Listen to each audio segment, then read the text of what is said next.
soft power is absolutely crucial now, and it's the thing that helps to drive economic growth. If you've got a country whose brand is charismatic and popular around the world, then people are going to want to invest there. They're going to want to go there. They want to send their kids to be educated there in that country's universities. So soft power matters massively, and everybody's now in it. Everybody's trying to promote their brand and get more media profile around the world. So nobody can be remotely complacent. Hard power, sadly, also matters hugely, and you can see that in Ukraine. And Ukraine's been coming up the soft power index, up the brand up the list, because it's a fantastic country. You've got a great guy who's president, but it's a democracy, it's a free country, but they're under threat, and they're having an absolutely terrible time, and they need protection. So hard power matters too.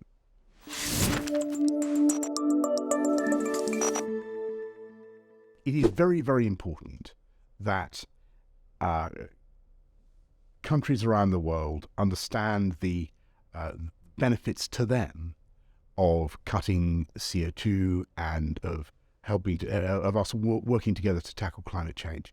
And I think one of the problems the world has is that lots of countries look at the developed world and countries like mine, and they say, "You guys, you started it. You put the CO2 in the atmosphere. You caused this problem. You pay for it."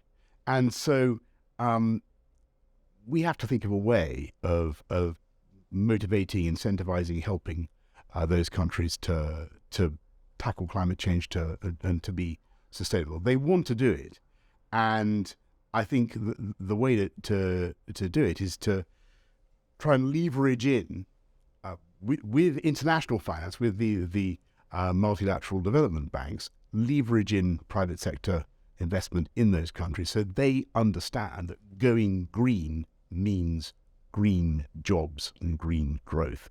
That's the way to do it. I think the Global Soft Power Index is a fascinating document, and it's a really worthwhile study in what's happening in the world today.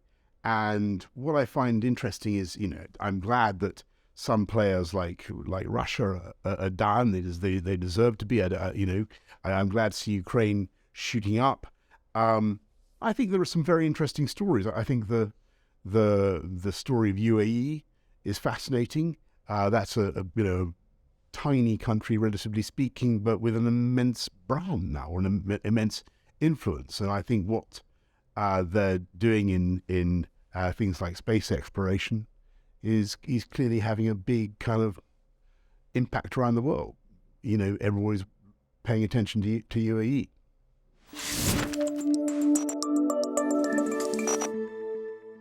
I think all countries need to be very vigilant about their soft power brand. I think Winston Churchill ages ago said the empires of the future are the empires of the mind, and the potential for the UK is enormous. I'm not certain we do enough. I'm not certain that the BBC is a fantastic organisation, but why is it beaten in parts of Latin America by Russia Today? Why is it beaten in sub-Saharan Africa by Russia Today? Come on. I think the BBC produces the best content in the world, and we need to find a way of making sure that everybody's watching and everybody's benefiting from it. And the UK can't afford to rest on its laurels. I'm glad to see we're still in the number 2 position. But why is America number 1 anyway? We should knock them off the top spot.